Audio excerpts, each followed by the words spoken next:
विविध भारती पुणे ठळक बातम्या. आगामी काही वर्षे आपली संपूर्ण ताकद आत्मनिर्भर भारताचं स्वप्न साकार करण्यासाठी लावण्याचं आवाहन पंतप्रधान नरेंद्र मोदी यांनी आज देशभरातल्या उद्योग समूह आणि व्यवसायांना केलं आहे. असोचेम फाउंडेशन सप्ताह 2020 या कार्यक्रमात आज पंतप्रधानांनी दूरदृश्य प्रणालीच्या माध्यमातून बीज भाषण केलं.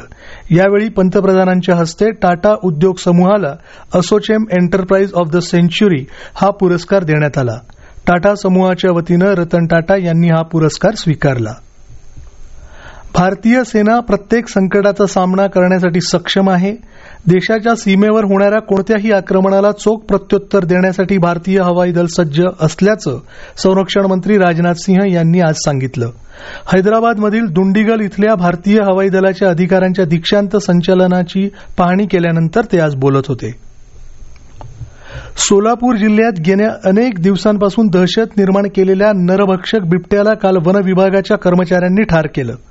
करमाळा तालुक्यातील राखुनडे वस्तीजवळ शार्प शूटर धवल मोहिते आणि चंद्रकांत मंडलिक यांनी योग्य निशाणा साधून या बिबट्याला ठार मारलं. या बिबट्याने सोलापूर आणि अहमदनगर जिल्ह्यातल्या 6 ते 7 जणांचे बळी घेतले होते. शिवसेनेचे माजी खासदार मोहन रावले यांचं आज सकाळी निधन झालं. ते 72 वर्षांचे होते. गोव्याला कामानिमित्त गेले असताना तिथंच त्यांना हृदयविकाराचा झटका आला आणि त्यातच त्यांचं निधन झालं.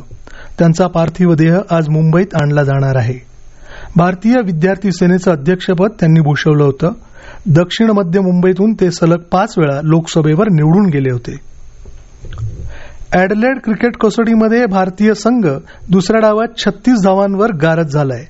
यजमान ऑस्ट्रेलियाला आता विजयासाठी केवळ 90 धावा करायच्या असून शेवटचं वृत्त हाती आलं तेव्हा त्यांच्या 15 धावा झाल्या होत्या. या होत्या आतापर्यंतच्या ठळक बातम्या. या नंतरच्या ठळक बातम्या उद्या सकाळी 8 वाजता.